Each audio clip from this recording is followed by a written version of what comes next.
আচ্ছা, এই রকম বৃষ্টির দিনে কার ইচ্ছা হয় বলো তো বাড়ির থেকে বেরোতে, তাও আবার শপিং করার জন্য? হয় হয়, দাঁড়াও দেখাচ্ছি। এই যে এই মেয়েটার ইচ্ছা হয়েছিল সেদিনকে, ওর আসলে একটা মানে টি শার্ট কেনার ছিল, ওই জন্য বগুলা আসার আমাকেও ফোন করে ডেকেছিল, আমিও চলে গেছিলাম যেহেতু ওর সাথে আমার দেখা করার দরকার ছিল। ওকে একটা জিনিস দেওয়ার ছিল আর ওর কাছ থেকে একটা জিনিস নেওয়ার ছিল, মেনলি এই কারণেই গেছি, নাহলে আমিও বৃষ্টিতে বেরোতাম না।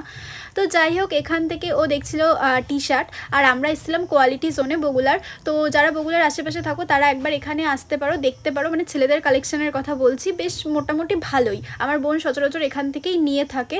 তো এই যে যে দেখে আছো মানে কুর্তাটা পরে রয়েছে, ওটাও এক সপ্তাহ আগে নিয়েছে, আবার চলে এসছে ওর, মানে সপ্তাহে সপ্তাহে একটা জামা কিনলে বেশ ভালো হয়। তো এরপর আমরা চলে এসেছিলাম আমার মেশোর জন্য একটা আনারস নিতে। আর আমার বোন বুঝতেই পারছিল না, আমিও বুঝতে পারছিলাম না যে কোনটা ভালো হবে, কারণ আমরা তো সেরকম একটা আনারস কিনি না আর সেরকম আইডিয়াও নেই। তো দোকানদার একটা বুঝিয়ে দিচ্ছিল, তো সেটা নিয়েও আমরা কনফিউজ ছিলাম। তো তারপরে যাই হোক একটা নিয়ে বাড়ি চলে আসি। কেমন লাগলো জানিও, বাই।